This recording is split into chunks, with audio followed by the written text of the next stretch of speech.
Agora nós vamos para a correção do exercício da página 33, a transitividade verbal e a precisão das informações. A primeira questão diz o seguinte: leia a tira. Diz o seguinte: cadê meu casaco? No segundo quadrinho, ele continua: procurei por toda parte, debaixo da cama, em cima da cadeira, na escada, na cozinha, não está em lugar nenhum. Ah, está aqui. Quem colocou meu casaco no armário? Quadrinho de Kelvin. Na letra A, pergunta: no primeiro quadrinho, como a imagem revela a irritação de Kelvin? Então, você não vai se atentar aqui à escrita, você vai direto para a imagem. Então, aqui pode-se concluir que nesse primeiro quadrinho, a irritação dele é mostrada através da abertura da boca, né? Que é uma boca exagerada, que parece gritar. Além disso, ele está com as mãos na cintura, apoiado aqui na cintura, como quem faz indagações de modo irritado, certo? Então, essa é a resposta da letra A. Na letra B, pergunta: como a imagem dele no último quadrinho indica que a irritação continua? Aqui está o último quadrinho. Então, pode-se concluir aqui que pela postura corporal dele, que é semelhante, né? Ele continua com a boca bem aberta e com os braços esticados e tensos. Então, aqui essa postura dele aqui conclui que ele continua irritado. A letra C pergunta: no último quadrinho, que elemento gráfico na fala reforça a irritação dele? É o negrito, né? Que é utilizado em algumas palavras. Por exemplo, está aqui. Quem colocou meu casaco no armário? Então, essas palavras em negrito, aqui e quem, né? No último quadrinho, confirma que reforça a irritação dele. A letra D. Pela tira, Kelvin parece manter suas roupas em ordem. Explique, né? Você observa que ele está caçando um casaco e que ele diz que procurou por todos os cantos. Que cantos seriam esses?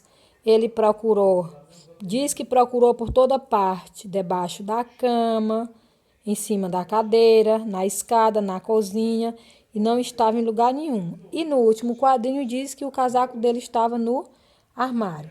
Pergunta: pela tira, Calvin parece manter suas roupas em ordem? Explique. Então, é claro que não, né? Nossa resposta é não, porque se ele mantivesse em ordem, ele ia direto no armário, em uma gaveta, então eu saberia onde está.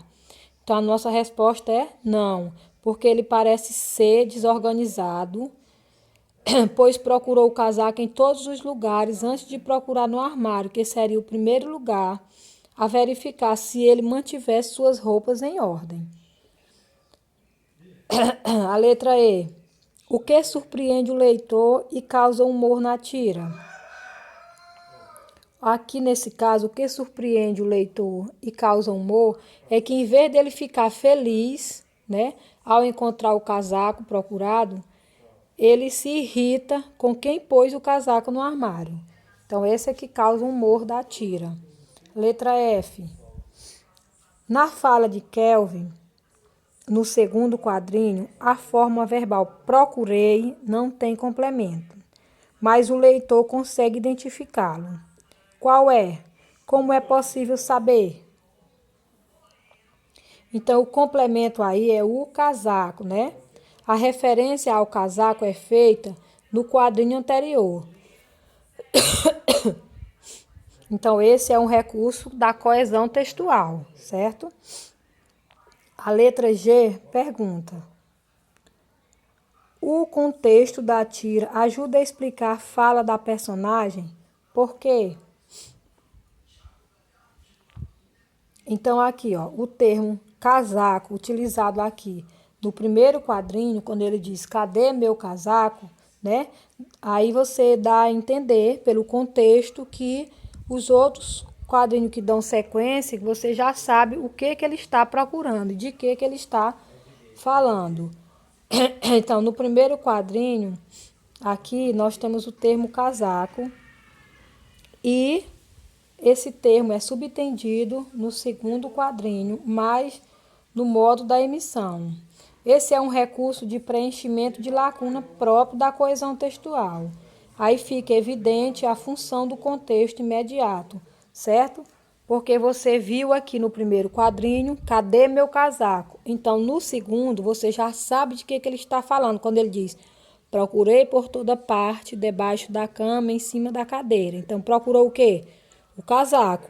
Terceiro quadrinho, na escada, na cozinha, não está em lugar nenhum. O quê? O casaco. Você já faz a ligação por causa do contexto, certo? Aí pergunta, o contexto da tira ajuda a explicar a fala da personagem? Sim, ajuda sim. Porque quando você lê o primeiro quadrinho e lê os quadrinhos seguintes, você já sabe de que ele está falando, o que ele está procurando. Então, vamos agora para a segunda questão.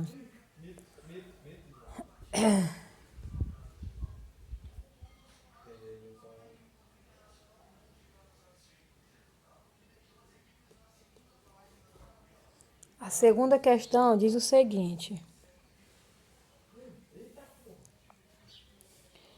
Leia agora o início do conto, o Alfaiate Valente. Diz assim. Numa cidadezinha chamada Romândia, um alfaiate costurava sentado a uma mesa.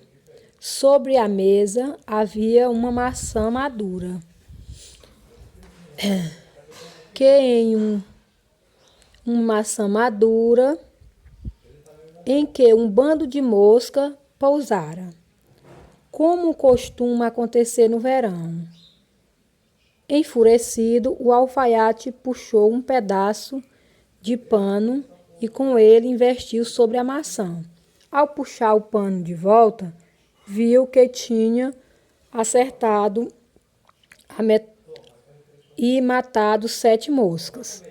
Ao ver as moscas de pernas para o ar, o alfaiate teve ideia de costurar para si um cinturão e bordar nele, em letras douradas, a seguinte frase: acertei 7 em um só golpe. Depois, amarrou o cinturão à cintura e pôs-se a caminhar por ruas e vielas. Ao lerem o que estava escrito no cinturão, as pessoas pensavam que ele tivesse matado 7 homens de uma vez, e por isso o temiam muito. Aí aqui nós vamos às questões, na letra A. Sim, pelo cinturão, o que as pessoas imaginavam sobre o alfaiate? Se soubessem que, na verdade, ele havia matado 7 moscas, teriam a mesma reação, né? Então, aí é claro que não. As pessoas, elas temiam o alfaiate por considerar que ele havia matado 7 homens em um só golpe. Se soubessem que ele havia matado moscas, certamente não teriam a mesma reação. A letra B. Na frase do cinturão, como se classifica o verbo acertar quanto à transitividade? O que faltou no complemento para que a informação fosse precisa? Então, aqui o verbo aí é um verbo transitivo indireto, certo? Quanto à classificação do verbo, quanto à transitividade, nós vamos dizer aqui que ele é um verbo transitivo indireto. Não, transitivo direto, né? E o que foi que faltou? Faltou a palavra que definiria o que ele havia acertado. Já acertei 7 moscas num só golpe, certo? Então, o verbo é transitivo direto. E o que faltou para definir o que ele havia acertado? Faltou o que ele havia acertado, né? Que eram as 7 moscas. que ele deixou subentendido. Então, aqui está a correção da atividade. Façam direitinho a conferência no caderno de vocês e conserte os erros.